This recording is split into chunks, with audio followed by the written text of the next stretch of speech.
Mabuhay! Welcome to Aprons and Pots Kitchen.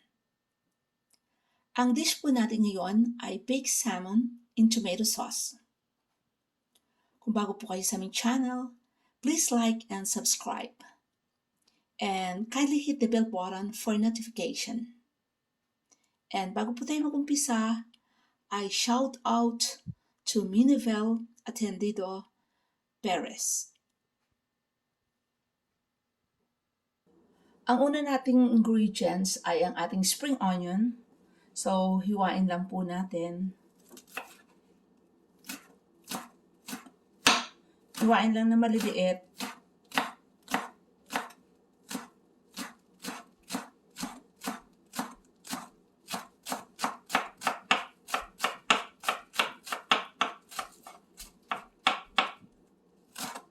Then, isunod po natin ngayon ang ating cherry tomatoes.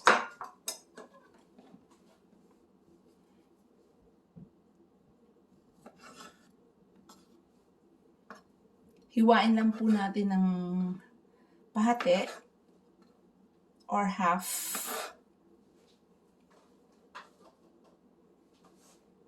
And hanggang sa matapos po natin lahat. Habang hinahanda natin ang ating mga ingredients, ay nagpainit na ako ng oven sa 180 degrees Celsius.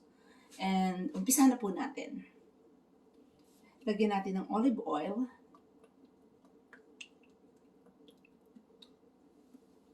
Then, isunod natin ang ating cherry tomatoes.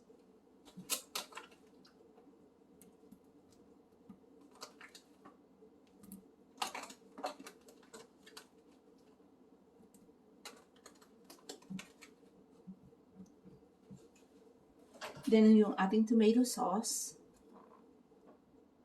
Kung gusto niyo naman po, merong nabibiling cherry tomato sauce, yun ang gawin nyo. Pero sa akin, mas prefer ko po ang fresh na cherry tomatoes. Then, saka ko lang nilalagyan ng tomato sauce.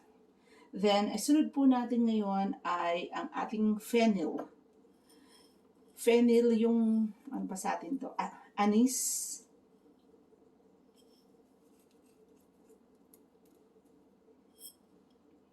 Then, lagyan natin ngayon ng ating olives. Sa olives po, kayo po ang bahala kung ang gusto nyo ay kalamato or any kind of olives. Pwede nyong gamitin. And then, lagyan po natin ng capers.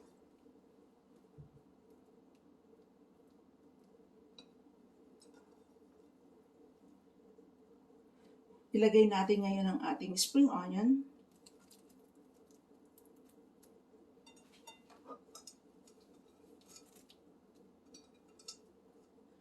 After ng ating spring onions, lagyan natin ng salt.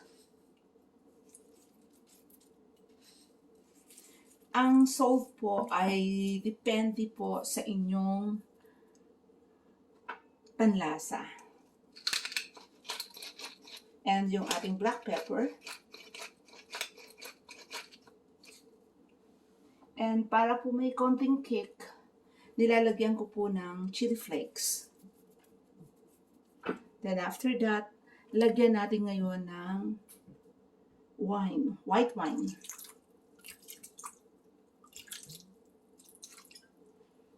Okay?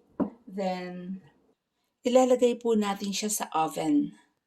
And since sabi ko nga kanina, preheated na natin for 180 degrees Celsius. So, ilagay po natin ito for 12 minutes. And for the meantime, andito na po ang aking salmon. So, maya-maya po, kasi galing po ito sa fridge.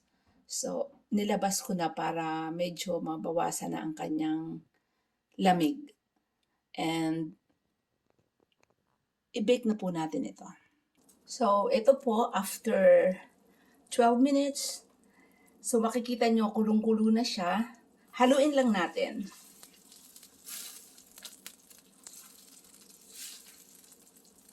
Ang bango.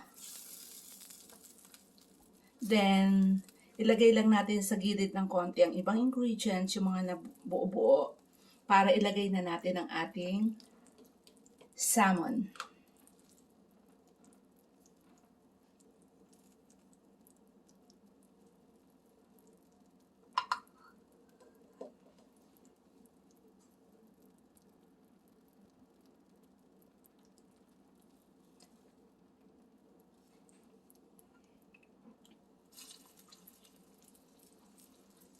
So, ayan po, nailagay na natin.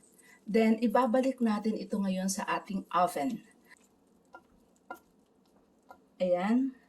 So, enough na po ito.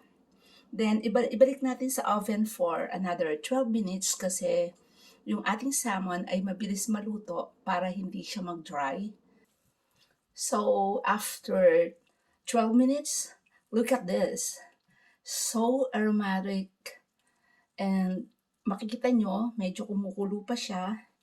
And yung sauce niya, napakaganda. Ayan, makikita nyo. Ang ganda ng consistency. Then, ang gagawin natin ngayon ay squeeze lang natin ng lemon juice. Then, sprinkle natin ng parsley.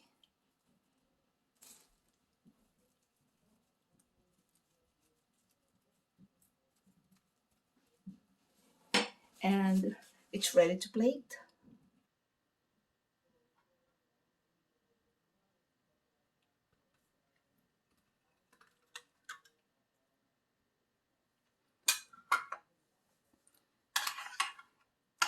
Ilagay natin ang sauce.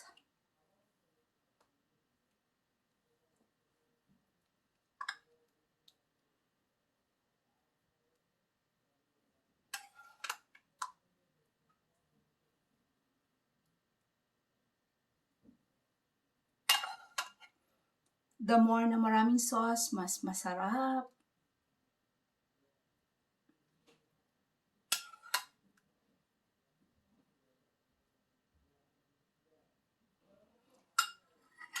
And on the side, lagyan po natin siya ng garlic bread. And this is so good to dip.